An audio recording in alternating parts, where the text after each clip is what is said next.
Stephen Barclay, as I said, I asked you, 100% certain that this vote's going to go ahead in December, and you said yes, and it didn't. Were you misleading me and the people watching, or was it the case you simply didn't know what was going to happen? No, that was the government position at the time. But so you didn't as know I it was said, going to be reversed? no, as I said, when we met, we were listening to colleagues. Those calls were going on during the course of the weekend. When we met for Cabinet, or we had a call for Cabinet on the Monday, that's when the decision was taken. So Sunday morning, that was the policy. But as I said then, we were listening to colleagues. And what's clear is that was the right decision to take, to postpone the right decision, but you did say it was 100% certain the vote would go ahead. And it didn't. And I also said we were listening to colleagues, taking soundings from them, and that was reflected in the discussion that we had as a Cabinet on the Monday. Now, I'm staring at your jacket because I'm rather hoping there's a neatly folded piece of paper in your breast pocket or another pocket with Plan B written on it, and you can bring it out now and tell us what Plan B is. Well, we're committed to the vote on Tuesday. There's still 3 days. Speaking with colleagues, we've seen from speeches in the House this week, whether it's senior Conservatives such as George Freeman, or whether senior Labour figures such as Jim Fitzpatrick, that there is some movement in the House, and our commitment is to. Well, we recognise that it is challenging. A lot of people rushed to judgment with the vote. What was a complex document, 585 pages of the withdrawal agreement. Some people rushed out within minutes to give their verdict on it.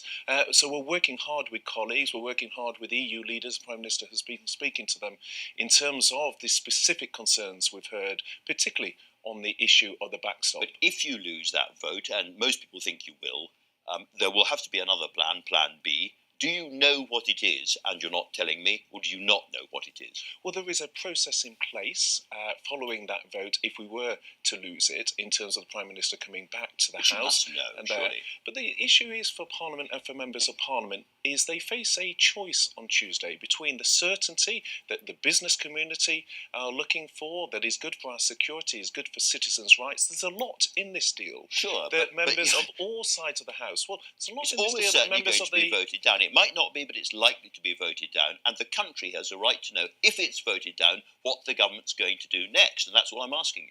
Well, the country does have a right to know what members of Parliament are for, not just what they are against, and it's important that the House comes to a view as to what it can back. There's lots of different plans being put forward by members of Parliament that don't respect the referendum result, or that list at risk the risk of no deal, which will give not just Project Fear, which people say, but Project Reality in terms of real-term consequences. I kind of thought you were pro no deal. In the end, if that's what it had to be, you'd go for no deal rather than any other option.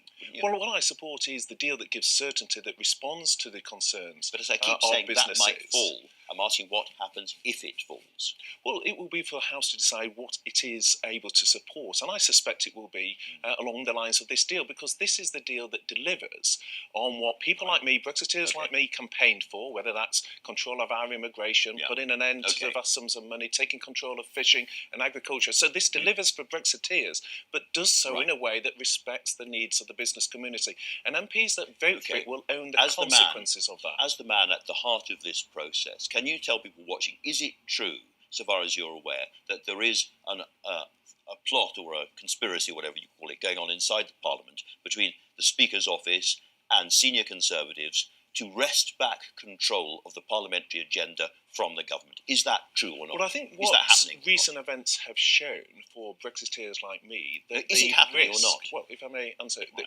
recent events have shown with events over the last week, with what happened, for example, on the legal advice, where government was forced to act in a way that it didn't want to, is that the uncertainty in terms of what will happen in the House has increased. And so those on the Brexiteer side seeking ideological purity with the deal are risking Brexit, because there is a growing risk that events could unfold in ways, so they're leaving the door ajar to ways that increase the risk to Brexit, and I think it's essential. You're not offended by the role of the Speaker in all of this. He is doing his job defending the rights of parliamentarians and backbenchers against the executive, isn't he? Well, I respect the role of the Speaker and the Chair, and I was surprised, as many MPs were, by the decision this week, but I respect the Chair and we will operate with it. But the point for Brexiteers like me is that the risk that is posed by people in Parliament who the vast majority stood on a manifesto to respect Brexit. Both the Labour Party and the Conservative Party manifestos said they would respect the referendum result. But it is self-evidently the case that the risk of Parliament acting in a way that frustrates what was the biggest vote in our history has increased. And I think this is a deal that delivers on the key asks of Brexiteers. You've said that several times. Can I ask you also, as Brexit Secretary, we may end up with no deal. How well prepared are you? Well, we're working extremely hard on that. Plans have been in place over the last 2 years. We have increased the tempo. A few questions in detail about that in that case. The National Audit Office says there are 12 computer systems that are absolutely critical to no deal. How many of them are up and running now? Well, we have weekly meetings looking at all the key programmes. The number of the 12, how many are up and running? Well, if you let me come on to it. So the number of no-deal plans off track have actually improved. So there's been a 5% increase in terms of those that are off track. Well, I'm not going to get into every single programme, but the key issue is we are moving resource in Whitehall, we are stepping up our plans, we are engaging very actively. The answer is 1 of the 12 are working so far, 11 of the 12 are not yet working. So that doesn't sound like we're ready. No, there's a moving piece because this is happening in real time. We are moving resource in Whitehall and we are stepping up our programme. Portsmouth is set to be the relief port for Dover in terms of traffic coming across if there is no deal. Where are lorries going to queue and park waiting to get onto the Portsmouth docks? Well, I've discussed this issue with Caroline Dinage, who is one of the local MPs there, because that is part of, well, these are issues that the Department for Transport have as part of their contingency and that they are working on. But the key issue is no one wants a no-deal scenario. It is the sort of issues that you're highlighting. I'm going to ask you, what is the answer? Well, I have the answer here, according to the local relief plan. And the answer is the M3. Well, there are contingencies. We've been testing these. You saw in the events last week, the Department for Transport are running a number of contingency plans. But what you're drawing attention to the fact is that there will be challenges. There will be challenges in no deal. And this is the very essence. Well, if you let me finish, but this is the very essence of why we need to secure the Prime Minister's deal, because that is what will offer the certainty that businesses need. Let me ask you one more. There are said to be 50 areas of legislation or pieces of legislation that need to be passed before no deal can work properly. We have 9 parliamentary weeks left to do that. Of those 50, how many are you confident getting through Parliament in that time? Well, I don't accept actually that the figure is 50, but the reality is what you're drawing to is when people say that they're supremely relaxed about the consequence of no deal, there are risks to no deal. So we are doing all we can within government to manage those risks, but not all of those are things within our control, because often it's reliant on what businesses do, what other member states do. But the best way to manage the risks of no deal, or the best way to manage the risks of no deal, is actually to pass the Prime Minister's deal.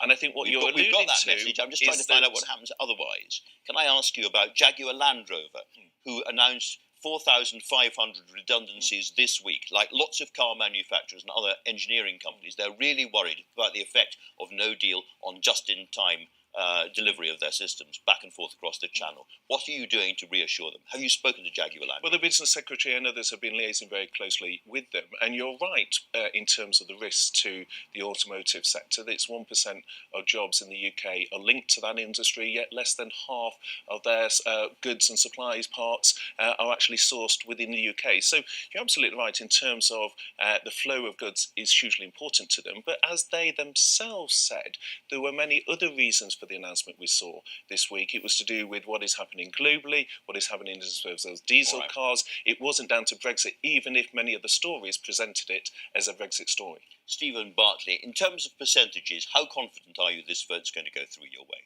Well, we're working very hard. I accept it is challenging, but there is movement in our direction. I'm not going to play a numbers game. It is challenging. We are working hard on it. And I think the clear message from the business community, from citizens who want the certainty, the clear message is that they want this deal. It delivers for Brexiteers like me, but does so in a way that protects the jobs of your viewers, and that is what matters. Steve.